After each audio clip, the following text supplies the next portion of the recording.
તો સાબરકાંઠાના ઈડરમાં જિલ્લા આરોગ્ય વિભાગની રેડ લક્ષ્મી વુમન્સ હોસ્પિટલમાં બંદોબસ્ત સાથે રેડ પાડવામાં આવી છે। 3 સોનોગ્રાફી મશીન સીલ કરાયા છે। છેલ્લા કેટલાય સમયથી ગર્ભ પરીક્ષણ થતું હોવાનું સામે આવ્યું હતું।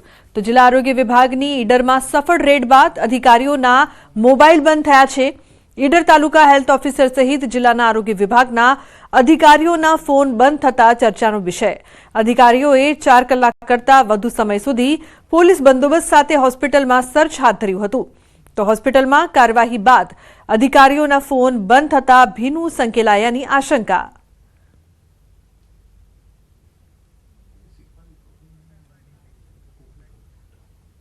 તો બીજી તરફ વડોદરાના ડભોઈ સામૂહિક આરોગ્ય કેન્દ્રની પોલ ખુલી છે। દર્દીના બદલે બેડ પર શ્વાન ફરમાવી રહ્યો છે આરામ।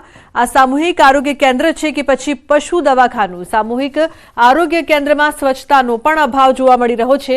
સાજો માણસ બીમાર થઈ જાય તેવો છે ઘાટ। તો સરકારી દવાખાનામાં ચાલતી લાલિયાવાડીથી ઉઠ્યા અનેક સવાલો। ગ્રામ્ય વિસ્તારના ગરીબ દર્દીઓ બેજવાબદાર તંત્ર સામે લાચાર જોવા મળી રહ્યા છે।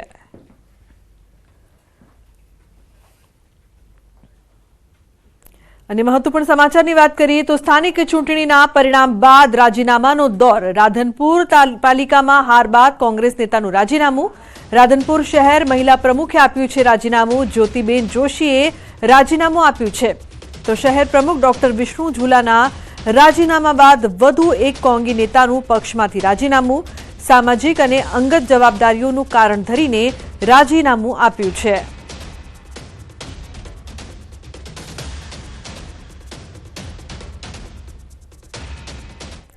અને મહત્વપૂર્ણ સમાચારની જો વાત કરીએ તો જૂનાગઢની માંગરોળ નગરપાલિકા ભાજપ કરી શકે છે કબજે। બસપાના 4 વિજેતા ઉમેદવાર આપી શકે છે સમર્થન। માંગરોળ નગરપાલિકામાં 9 વોર્ડમાં યોજાઈ હતી ચૂંટણી। તો બસપાના વિજેતા 4 ઉમેદવારો ભાજપને આપી શકે છે સમર્થન તેવી માહિતી મળી રહી છે। બસપામાંથી વિજેતા થયેલ સૈયદ અબ્દુલ્લા જૂનાગઢ જિલ્લા ભાજપ લઘુમતી મોરચાના પ્રમુખ છે। હાલ કોઈ પણ અપેક્ષા વગર ભાજપને આપી શકે છે સમર્થન। તો માંગરોળ નગરપાલિકામાં બહુમતી માટે 19 સભ્યો હોય તો બોડી બની શકે। હાલ કોંગ્રેસે 15 બેઠક પર જીત મેળવી છે, જ્યારે ભાજપે પણ 15 બેઠક પર જીત મેળવી છે, જ્યારે આપ 1 બેઠક પર વિજેતા થઈ છે, જ્યારે બસપાના 4 ઉમેદવાર વિજેતા થયા હતા।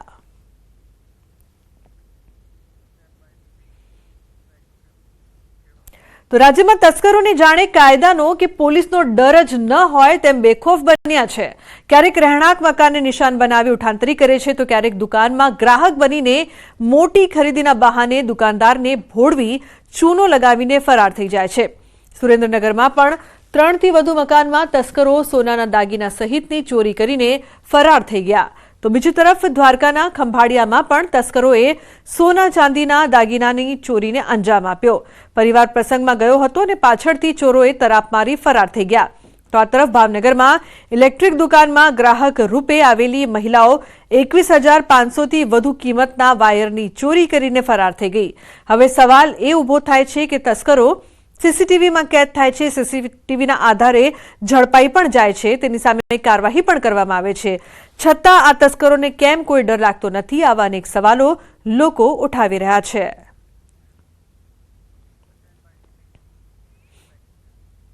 તો પાટણમાં અસામાજિક તત્વો બેફામ બની રહ્યા છે। દુકાનદાર પર હથિયારથી હુમલાની ઘટના સીસીટીવીમાં થઈ છે કેદ। દુકાનદારે દૂધના રૂપિયા માંગતા કર્યો હુમલો। 3 જેટલા શખ્સોએ કર્યો છે હુમલો। તો હુમલાની સમગ્ર ઘટના સીસીટીવીમાં કેદ થઈ છે। કઈ રીતે સમગ્ર ઘટનાને અંજામ આપવામાં આવ્યો? દુકાનદારે દૂધના રૂપિયા માંગતા હુમલો કરવામાં આવ્યો હતો। 3 જેટલા શખ્સોએ હુમલો કર્યો। દુઃખી ધમકીઓ આપતા આવે મેં દૂધની ના પાડી એટલે ગાડીમાંથી ઉતરી ગયા અને શરીરને ધાર્યું, ડાયરેક્ટ કાચ ફોડ્યો અને મને પગે માર્યું, ધાર્યું અને છાતીમાં ગળદા માર્યા અને લુખ્ખી દાદાગીરી કરતા હતા। કરોડોના કૌભાંડી BZના ઝાલાના સમર્થનમાં બેનર લાગ્યા છે। અરવલ્લીમાં ઓટો રિક્ષા પાછળ લાગ્યા પોસ્ટર, રિક્ષા પાછળ બેનર લાગેલા હોવાનો વિડીયો વાયરલ થઈ રહ્યો છે। આઈ સપોર્ટ BZના રિક્ષા પાછળ પોસ્ટર, મોડાસા શામળાજી રોડ પર રિક્ષા પાછળ બેનર્સ જોવા મળ્યા।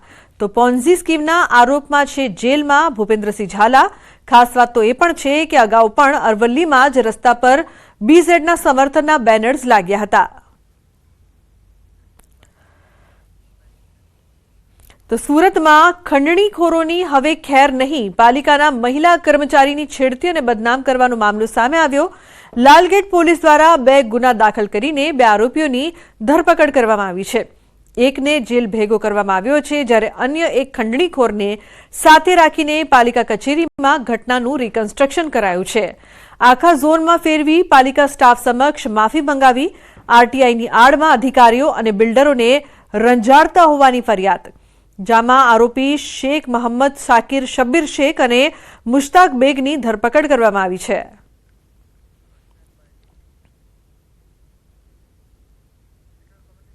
તો પાલિકાના મહિલા કર્મીએ કરી હતી ફરિયાદ। પોલીસે આરોપીઓને જાહેરમાં ભણાવ્યો છે કાયદાનો પાઠ।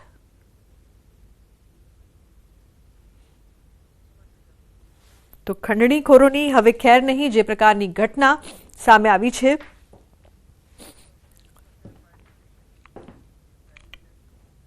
તો મશીનમાં ફસાઈ જતા મોત મામલે મોટો ઘટસ્ફોટ થયો છે। અકસ્માત નહીં, હત્યા થયાનો ખુલાસો। યુવકના સાથીએ જ હત્યા કરી હોવાનો ઘટસ્ફોટ। સુરતના કતારગામ જીઆઈડીસીની ઘટના 8મી ફેબ્રુઆરીએ યુવકની લાશ મળી હતી।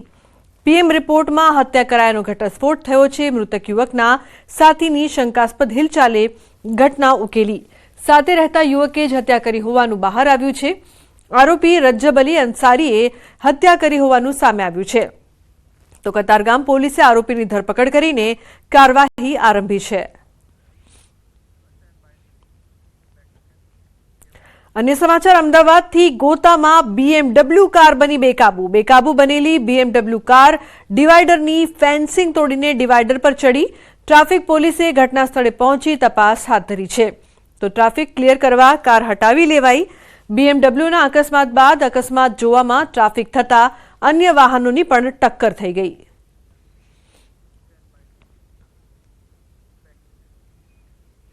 તો સુરતના માંડવી ઝંખવાવ રોડ પર ગોઝારો અકસ્માત સર્જાયો છે।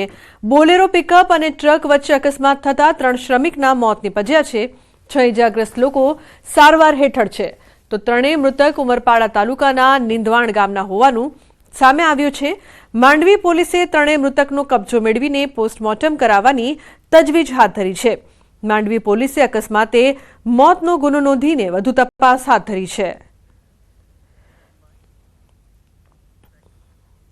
અમદાવાદના નારોલમાં યુવકની હત્યા કરેલી હાલતમાં લાશ મળી આવી છે। નારોલના ટોરેન્ટ ગ્રાઉન્ડ પરથી લાશ મળી આવી છે। યુવકની તીક્ષ્ણ હથિયાર વડે ક્રૂરતાથી હત્યા કરાઈ। યુવકના મોં પર અસંખ્ય તીક્ષ્ણ હથિયારના ઘા ઝીકાયા। હત્યાનું કારણ અકબંધ છે। નારોલ પોલીસે ઘટના સ્થળે પહોંચીને વધુ તપાસ હાથ ધરી છે। અને મહત્વપૂર્ણ સમાચારની વાત કરીએ તો નર્મદા મૈયા બ્રિજ પર અકસ્માતોની વણઝાર જોવા મળી રહી છે। એક સાથે 4 કાર વચ્ચે સર્જાયો અકસ્માત। મોતની છલાંગ લગાવવા આવેલ મહિલાને જોવામાં અકસ્માત। એક પછી એક 4 કાર અથડાઈ। અચાનક ટ્રાફિક જામ મળતા ડ્રાઈવરોએ ગાડી પરનો કાબુ ગુમાવ્યો। સદનસીબે કોઈ જાનહાનિ ન થઈ। રાત્રિના સમયે એક સાથે 4 કાર અકસ્માત થવા પામી।